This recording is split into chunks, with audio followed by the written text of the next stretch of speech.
Aujourd'hui, on va faire une recette idéale pour les fêtes. Les roses des sables. Un régal. La recette est super facile et demande très peu d'ingrédients. On va avoir besoin de 250 g de pétales de maïs nature, d'une tablette de chocolat noir spécial dessert et de graisse végétale de coco. Dans un saladier, je vais couper le chocolat noir en petits carrés.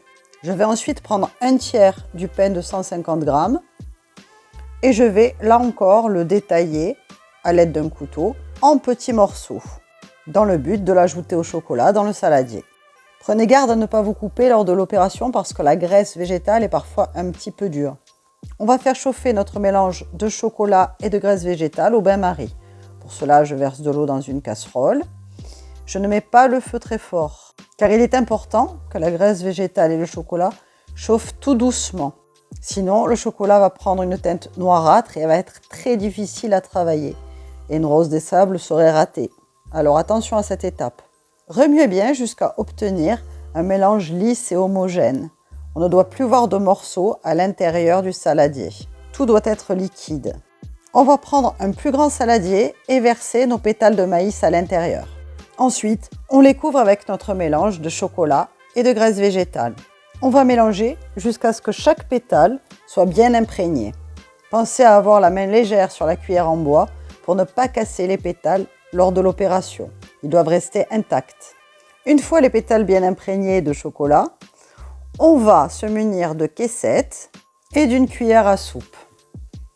Là, je vais faire des petits tas dans ma caissette avec les pétales de maïs recouverts du mélange de chocolat et de graisse végétale. On rappelle que c'est du coco, pas de l'huile de palme. Donc voilà, je forme ma petite rose des sables et je la pose. Tout simplement, je fais ça avec toutes les caissettes jusqu'à ce que le saladier soit vide. Pensez à remuer de temps en temps parce que le chocolat va aller au fond. Pensez aussi à liker, partager et à vous abonner si vous voulez plus de recettes et de conseils jardin. Et voilà, nos roses des sables sont prêtes. Nous n'avons plus qu'à les mettre au frigo. On va les laisser reposer au moins 1 heure. Ainsi, la graisse végétale et le chocolat vont se solidifier et vous obtiendrez des roses des sables compactes qui ne se casseront pas. Ces roses des sables sont délicieuses avec un café et vous pouvez les offrir. Pour les fêtes de Noël, cela fera toujours plaisir.